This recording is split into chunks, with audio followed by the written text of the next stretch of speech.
नमस्कार। India first news के खास प्रोग्राम एस्ट्रोलॉजी फर्स्ट में आपका बहुत बहुत स्वागत है। दर्शकों, एक बार फिर हमारे साथ मौजूद हैं प्रसिद्ध ज्योतिषाचार्य आचार्य राजेश जी। आचार्य जी, आपका बहुत बहुत स्वागत है। धन्यवाद जी। आचार्य जी, जैसे कि थंबनेल में हमने बड़ा टाइटल दिया है विश्व युद्ध को लेकर, चीन जिस तरह से लगातार अमेरिका को चुनौती दे रहा है और ताइवान के मुद्दे पर तो चीन ने लगभग ये कह दिया कि अगर अमेरिका वहां पर दखल देगा तो इसका अंजाम भुगतने को तैयार रहे।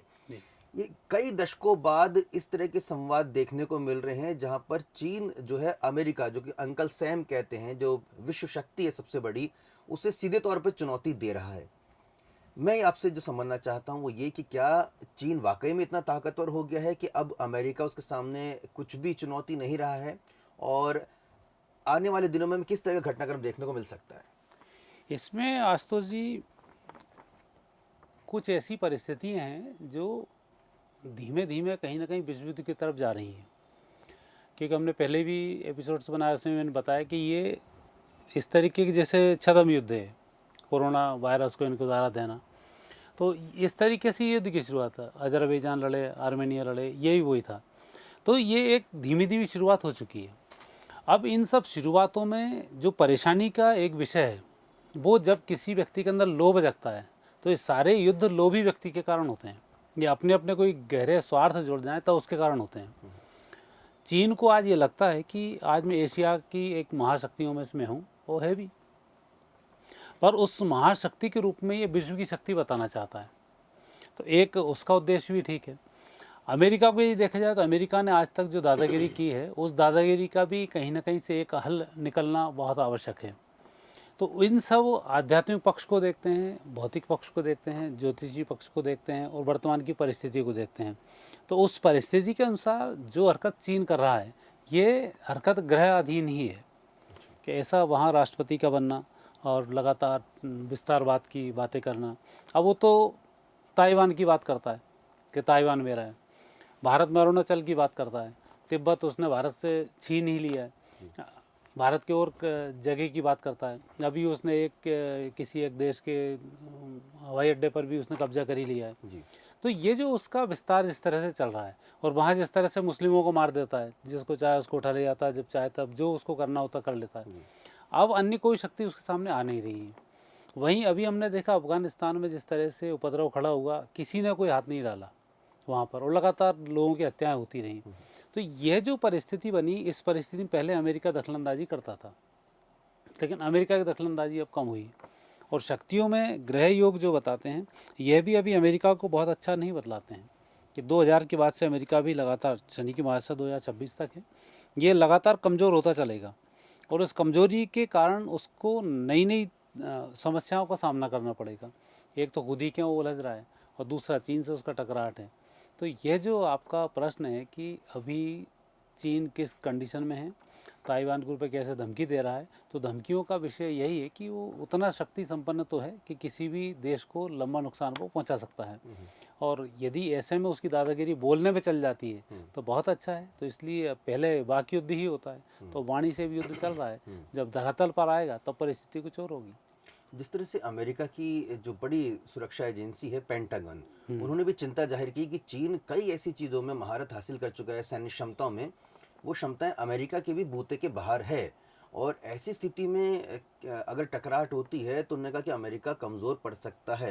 तो जब इस तरह का विश्लेषण खुद अमेरिका की एजेंसीज कर रही हैं आचार्य जी, ऐसी स्थिति में चीन अकेला ही काफ़ी सामर्थ्यशाली नज़र आ रहा है, और जो यहाँ पर घटनाक्रम देखने में युति बनती दिख रही है उसमें रूस और तुर्की वो चीन के पाले में खड़े दिखाई दे रहे हैं। ऐसे में उसकी शक्ति में तो चौतरफा इजाफा यहाँ पर दिखाई दे रहा है। अमेरिका के बारे में मैं इसलिए भी पूछ रहा हूँ क्योंकि कहीं ना कहीं पिछले कुछ समय से अमेरिका और भारत के संबंध बेहतर हुए हैं, और हमारा सीधे तौर पर दुश्मन चीन है। तो हम तो अमेरिका के पाले में यहाँ दिखाई दे रहे हैं और चीन यहाँ पर मजबूत होता जा रहा है। तो भारत कैसे यहाँ पर उसको किस तरह से आने वाले समय में चुनौतियों का सामना करना पड़ सकता है, और कैसे अमेरिका जो है चीन की चुनौती से निपटेगा? देखो, इसमें आपको 1947 में जाना पड़ेगा, जब भारत पाकिस्तान का जो विभाजन हुआ है, ये विभाजन हुआ नहीं है, कराया गया है। अंग्रेज जब यहाँ से गए हैं तो प्री प्लान तरीके से इन वामपंथी देशों ने भारत का विभाजन कराया, मुस्लिमों को वहाँ जाने दिया, जितने मुस्लिम थे वहाँ उनको खुली छूट दी कि आप इसको मुस्लिम राष्ट्र बना लो और यहाँ के हिंदुओं को मारना से आप शुरू कर दो। कोई दुनिया ने किसी ने हाथ नहीं लगाया, वो लगातार करता रहा। और भारत यदि हिंदू राष्ट्र उस समय बना था तो भारत के ऊपर दुनिया भर के दबाव थे, तो मजबूरी में हमें सेकुलर बनना पड़ा और मजबूरी में उन मुस्लिमों को रोकना पड़ा जो कि यहाँ से वहाँ जाने के इच्छुक थे। फिर भी हमने उनको रोका, अलग अलग जगह देने की हमने कोशिश की। तो वो जो परिस्थिति भारत के साथ वैसी ही थी। फिर लाल बहादुर शास्त्री को जैसे ही रसिया ने देखा कि ये इतने अच्छे कॉन्सेप्ट का व्यक्ति भारत में 10 साल रुक गया तो भारत को बदल देगा, उन्होंने तत्काल उसकी हत्या कराना उचित समझा और अल्टीमेट उनकी हत्या हुई। तो आज की भी जो परिस्थिति है, आज की परिस्थिति में भारत कहीं कमज़ोर नहीं है, लेकिन चाइना चाहता है कि भारत को दबा लिया जाए। और चाइना की विस्तारवादी नीतियों में एक नीति और भी है कि चाइना की एक कथा बड़ी प्रचलित है। उस कथा में ये करते क्या है कि जो व्यक्ति उछल कूद करता है, जैसे कोई एक सत्ता है, वो सत्ता के लोगों को खरीद लो तो पूरा देश सत्ता के आसपास ही घूमता है। तो भारत का ये वो भी रहा है। तो विपक्ष को खरीद लिया, अभी जैसे किसान आंदोलन चल रहा है, इस आंदोलन को उसने पैसे दे दिए, उनके करते रहो हड़ताल यहाँ पर, ताकि भारत मजबूत ना हो पाए। तो ये भी एक तरीके के युद्ध की स्थिति है। तो यहाँ भारत की जो भूमिका है वो बड़ी भूमिका इसलिए बन जाती है कि आज हम जिस कंडीशन में गुजर रहे हैं उस कंडीशन के अनुसार हमें किसी के ऊपर अटैक नहीं करना है। यदि कोई हम पर अटैक करता है तो हमें चुप भी नहीं रहना है। और इसीलिए भारत के जो संबंध हैं, जो चीन के जितने मित्र देश हैं उनसे भारत की बहुत अच्छी मित्रता के संबंध हैं, जो चीन के शत्रु हैं उनसे भारत की बहुत अच्छी मित्रता है। क्वाड जो बना वो भी इसलिए बना है कि बाई चांस कहीं चीन इस तरीके की हरकत करता है तो सभी देश मिलकर इसका जवाब देने को तैयार रहें। लेकिन जब अमेरिका खुद मुकाबला कर पाने में असमर्थ है आचार्य जी, तो भारत कैसे चीन का मुकाबला कर पाएगा? अगर इन चीज़ों में ग्रह योग बहुत बड़े महत्वपूर्ण भूमिका निभाते हैं, क्योंकि कौरव तो 100 थे, पांडव 5 थे, अल्टीमेट जीता पांडव। राम थोड़ी सी सेना लेके पहुंचे थे, रावण की इतनी बड़ी सेना थी। तो लास्ट में धर्म की जीत होती है और आज भारत तो धर्म के साथ में है। दूसरी स्थिति है कि अभी हम जिस तरह से सैन्य विस्तार हम कर रहे हैं वो भी ये बहुत महत्वपूर्ण है कि जिस तरह से मोदी जी ने और अमित शाह जी ने, राजनाथ सिंह जी ने जो भारत को समझ के स्थिति को सुधारना शुरू किया, ये स्थिति काफ़ी है चीन से निपटने के लिए। क्योंकि जब विवाद होगा तब चौतरफा होगा, तो उसमें चीन अकेला युद्ध नहीं लड़ पाएगा। और अमेरिका और इनका जो विवाद है वो विवाद एक महाशक्ति वो बने रहने के लिए लड़ेगा, ये बनने के लिए लड़ेंगे, तो लड़ेंगे दोनों जरूर। क्योंकि जो अन्य देश की स्थिति है वो स्थिति भी यही बताती है कि युद्ध चारों तरफ से होगा और जीत बाद में उसी की होती है जो शांत रहता है। तो शांत रहने में भी भारत आता है, ताकि हम अटैक करेंगे नहीं, लेकिन आएगा तो हम सुरक्षा में लगे रहेंगे, तो उसमें थोड़े हम सेफ रहेंगे। और गृह योग भी हमारे यही बतलाते हैं कि भारत उस स्थिति में जीत जाएगा। तो विश्व युद्ध अवश्यंभावी है आचार्य जी, और कब तक आप इसकी आशंका देख रहे हैं? विश्व युद्ध की शुरुआत तो 2019 से हो चुकी है, क्योंकि ये सब विश्व युद्ध के तरीके ही हैं कि हम किसी की जनता को परेशान करें।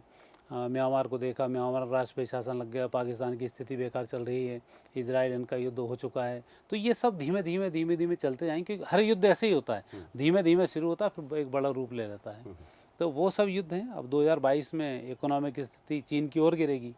अब चीन की जैसे इकोनॉमिक स्थिति गिरती है और पॉपुलेशन ज़्यादा होती है तो कंट्रोल करना मुश्किल जाता है। भारत में तो स्टोर करने की क्षमता है कि यहाँ का हर व्यक्ति थोड़ा थोड़ा स्टोर करके रखता है, तो उतना विध्वंस नहीं हो पाता। पर ये जैसे ही विपरीत परिस्थिति में पहुँचेगा, इसके बाद युद्ध ही एक समाधान होता है इतनी जनता को कंट्रोल करने का। तो उस स्थिति में अब हम आ रहे हैं और सारी चीज़ें 2030 तक के लगातार चलती रहेंगी। लेकिन 2022 में आप कह रहे हैं कि कहीं ना कहीं आशंका हाँ, और ज़्यादा बढ़ जाएगी विश्व युद्ध की। अच्छा, एक अंतिम प्रश्न मैं लेना चाहूँगा आचार्य जी, ये विश्व युद्ध जैविक युद्ध होगा, जैसे कि कोरोना को भी एक युद्ध माना गया था चाइना की तरफ से जो ये वायरस फैला गया था, या फिर जो पारंपरिक तौर पे जो युद्ध होता है जिसमें मिसाइल, गोले, तोप, इन सब तमाम संसाधनों का इस्तेमाल होता है, इस तरह का युद्ध देखने को मिलेगा? युद्ध देखने को अभी एक बार और जैविक मिलेगा, जैसे अब नए वेरिएंट आई है, फिर एक और दो और आने हैं।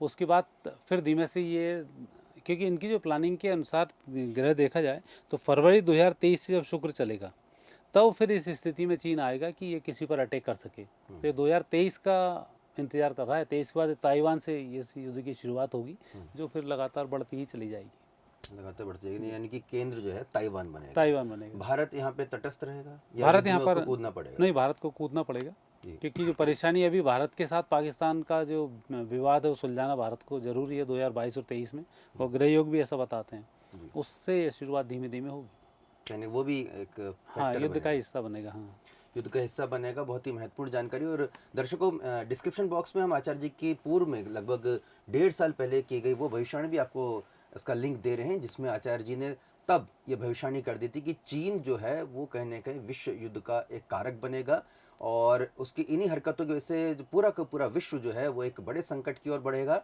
लेकिन उसमें अंतोगता जो जीत है, जो फतेह है, जो विजय है, वो भारत जैसे शांत देश की होगी। लेकिन वो अपनी सीमाओं को यहाँ पर सुरक्षित करेगा। भारत पूरी तरह से यहाँ पर सक्षम है। लेकिन आचार्य जी, आप मुझे याद है कि आपने ये भी कहा था कि सिर्फ ये कहना है कि हमारी सैन्य क्षमता सक्षम है, ये नाकाफी होगा। पूरे देश को यहाँ पर एकजुट होना होगा, एकजुट होना होगा, और बिल्कुल। पूरी तरह से ये नहीं कि हमारी जो सेना है वो करेगी, सेना के पीछे हमें पूरी तरह से यहाँ पे खड़ा नहीं, होना आज भी जो परिस्थिति बन रही है वो परिस्थिति जो किसान आंदोलन, ये एक तरीके का आंदोलन नहीं है, ये शत्रु हैं आपके, जो अभी धीमे धीमे बढ़ेंगे और बढ़ते बढ़ते ये भारत में अंदर गृह युद्ध की स्थिति को लाके खड़ा कर देंगे। ये गृह युद्ध शुरू हो चुका है, जी तो भारत को डबल लड़ना पड़ेगा, गृह युद्ध से भी और बाहर के युद्ध से भी। जी। तो गृह युद्ध से हम सब सावधान रहें, और उस तरीके की जो ताकतें भारत के विरोध में काम कर रही हैं, भारत के संविधान के विरोध में काम कर रही हैं, उनसे हम सचेत रहें तो बहुत बेहतर होगा। क्योंकि सुरक्षा में खाली सैनिक का काम ही नहीं है युद्ध लड़ना, हमारा काम भी युद्ध लड़ना होता है। क्योंकि हमारे यहाँ भी जो परिस्थिति विपरीत बनती है उसे हम संभाल सकते हैं। आपसी भाईचारे से रहें, नियम अनुसार रहें, कानून का पालन करें, तो निश्चित रूप से हम जीतने में बड़ी आसानी होगी, और उन सैनिकों को शहीद होने से भी हम बचा पाएंगे, ताकि यहाँ अंदर जितनी स्थिति हम नियंत्रित करेंगे उससे हमें ये फ़ायदा होगा। पहुंचेगा। चलिए, बहुत बहुत शुक्रिया आचार्य जी। दर्शकों, आप और क्या कुछ जानना चाहते हैं और इस प्रोग्राम से संबंधित भी आप जो सवाल पूछना चाहते हैं, कमेंट बॉक्स पे जरूर लिखिएगा। और जो भी आपकी क्वेरीज हैं, आचार्य जी का हमने लगातार नंबर भी आपको फ्लैश कर रहे हैं, आप उस नंबर पे भी आचार्य जी को कॉल कर सकते हैं। चैनल को लाइक करें, सब्सक्राइब करें, और पसंद आए तो शेयर जरूर करें। नमस्कार।